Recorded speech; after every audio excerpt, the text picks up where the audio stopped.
You're listening to the Confidence Alchemist radio show with your host, the Confidence Alchemist himself, Keith Blakemore Noble. To find out more, visit theconfidencealchemist.com. But not before you've listened to this episode of the Confidence Alchemist radio show.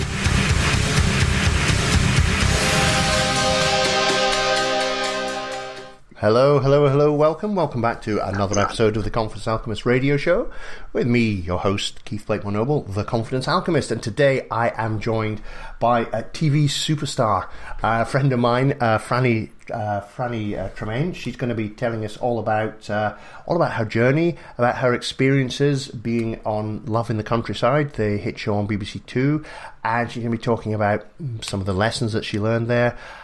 And she has some very powerful messages, both for women and for men, all around how we can better relate, how we can better respect each other, and a whole lot more. So that's what we have coming up in this hour. So without any further ado, let me say a wonderful hello to my guest. Franny, are you there? I am. Hiya, Keith. How are you doing? I am fabulous as always, thank you. And how are you keeping?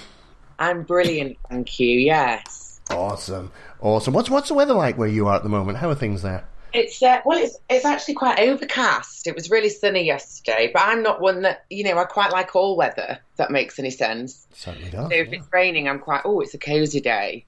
Do you know what I mean? Nice. It's like, that means I must have hot chocolate today if it's raining. If it's sunny, then it's nice as well. So no, I like all kind of weather. Nice. So is today heading towards a hot chocolate sort of day, or? It might be looking that way, Keith. That's an excuse to get hot chocolate and biscuits. There you go. It's beautiful sunshine here at the moment, so later on, while you're having your hot chocolate, I'll be having my martini, and we will both be in an element. Fantastic. I love it. Oh dear. Can I swap? I quite like the sounds of the martini. There you go.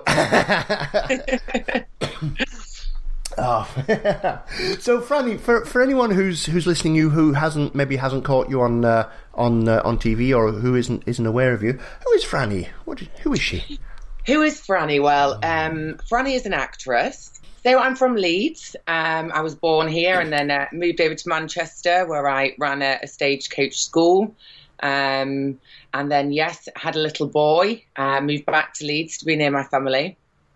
And so, been a mum really, written a book, created a product as well, all around mindset and helping people develop to love themselves more really. Mm-hmm.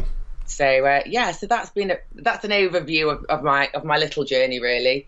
And doing my acting is something that it's my greatest play. I absolutely love it. So I like playing dress up in different characters, and I went for a casting as a superhero the other day, and it was just like, this is awesome. This is so cool. And you know what, when you're saying that you're acting doing it, you've got, nobody can say anything. Well, yeah, I guess that's very true, yeah. So everybody's like, oh no, it's my job. That's it. So wow, nice. Yeah, very cool. Cool. Now, the thing that you've been in most recently was BBC Two's series Love in the Countryside. Which... So to add to that, really, I could say I'm a reality star as well. Yes, you are. Yes, you are. So what was Love in the Countryside all about? I mean, we can probably guess from the title. The overview of it is it was farmers looking for love. So I think there's about 8 different farmers, and they're looking to meet somebody. I think it was more difficult for farmers because Sarah Cox, who presents the show, she's from a farming family, and she knew how difficult sometimes it is because they are dedicated to the farm. They don't really get out and meet new people. So these were people that are really looking for love and wanting to meet a partner. Yeah. Right. And how did you get involved in that? Well, it was my mum who saw it advertised in a little clipping in the newspaper, and she pulled it out and she said, "Oh, Franny, this farm might be for you. Have a look, see if you like any of them." And there was somebody based in Yorkshire. He was older than me, but I'm not one that believes in an age at all. It's very much about energy to me. So it's, and so I thought, well, why not? He looked attractive. He looked like he had nice values. He looked like he wanted a partner. So I contacted them and said, I'd be interested. And then they asked me to write him a love letter. So I did. And I put, you'll see in the show, my love letter. When I do things, I do put my all into it. I am a big emotional being. I'm an actress. So I need to be. Yes, I do. And I give it a kiss with lipstick and spray perfume on it. And it's actually aired twice on Gogglebox as well. So oh, nice. Yeah, so it's been on there. And it's really funny watching people respond to the TV show that you're in. So that was funny. So yes, and I wrote and then he obviously liked it. He had quite a few letters, and he got 7 people, I think, to come down. And we went down, and then he picked 3, and then we went and lived on a farm with his farm for 4 days. And they came and filmed me in my life a bit as well. So yeah, it was quite a long journey. Yeah, that's wow. And overall, a good experience, you would say. Yeah, very empowering experience. I learned a lot from it, and it took strength, I believe, to stand there in, as the production team said to me, in a world full of conformity, you've really mastered the art of being yourself. And it was having the strength and confidence to stand there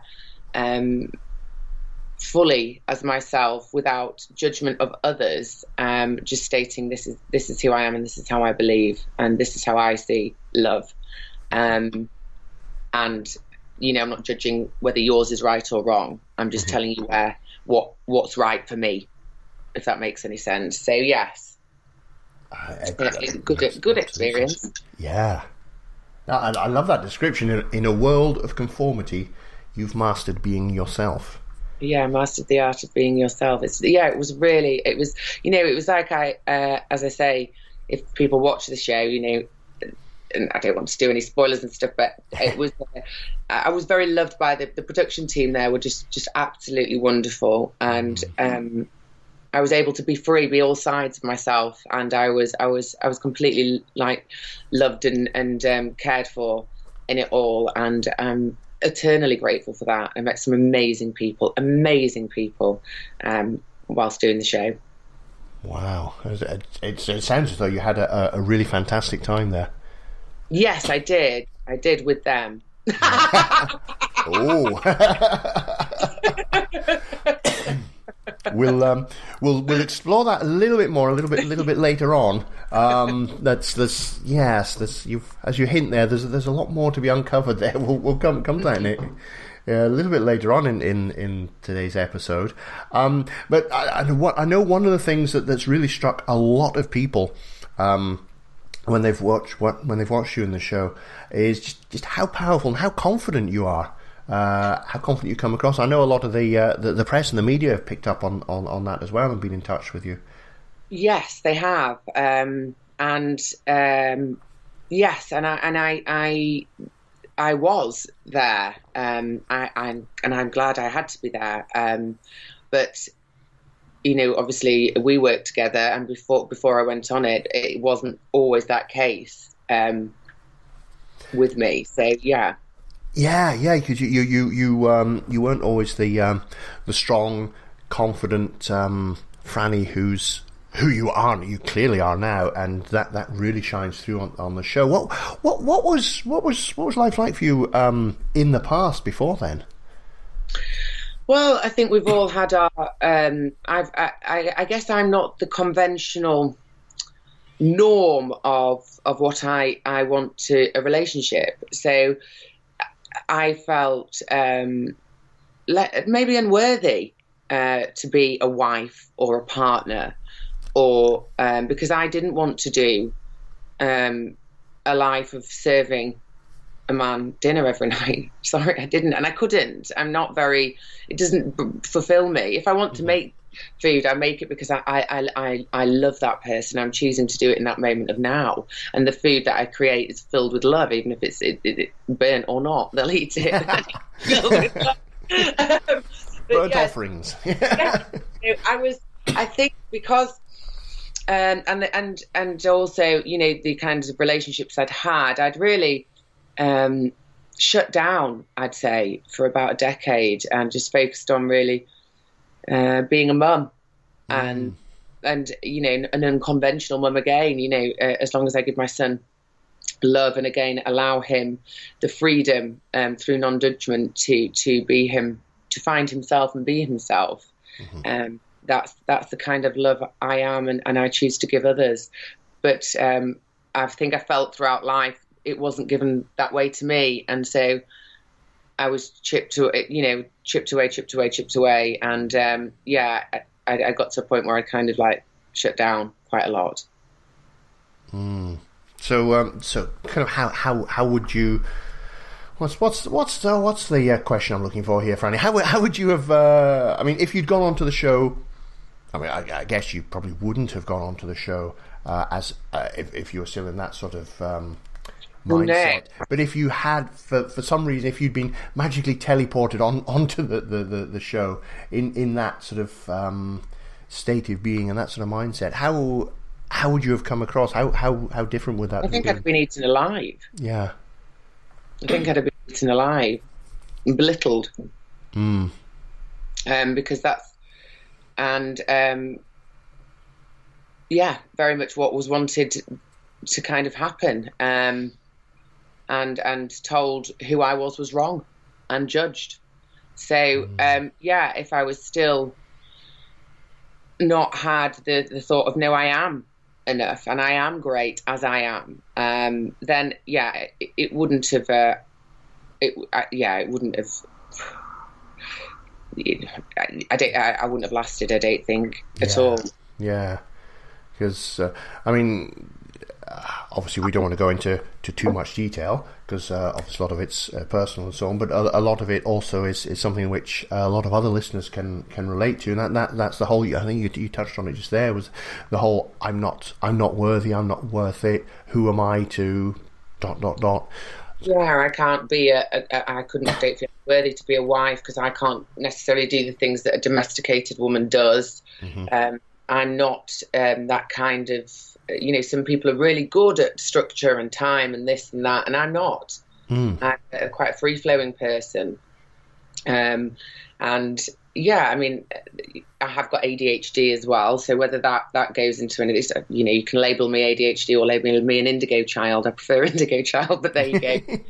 Whatever label you want to put on me. But so I am not a conventional norm of what I would call fitting into society, and I never have been. And from being at school, and having struggles in school, and times where I got expelled from school, and never been able to kind of conform or fit into what was expected of me and the person that was expected me to be, because I wasn't that person.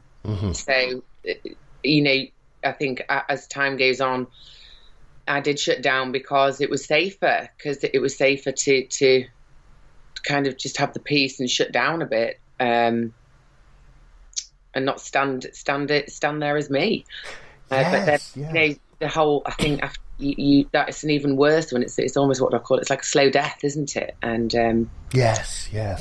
There's no passion or fire or purpose, and that's what life's about. It's about living it, joy and freedom, and growth and love, encouragement of each other. Yeah. So it was kind of almost like not even living, just sort of existing more than anything else. That's it. You've hit the nail on the head. You've hit the nail on. Yeah. Thankfully, you had your lovely young boy to look after, and I guess that's kind of what kept you going. Yeah. He taught me unconditional love. Yeah. Oh wow. He did. Yeah. He is a wonderful. He did. Yeah. He's an amazing child, and that in itself, for a woman, it's almost like, well, okay, you do it, and I'm lucky now that since doing the show as well, my parents are very supportive of me, so they'll have him when I'm going away for castings now, and I've got a great structure around me to kind of live the, cause castings and on set as well, you don't know when you're finishing. It's coaching side of things is okay, you can do it over Skype and you can do it that way, but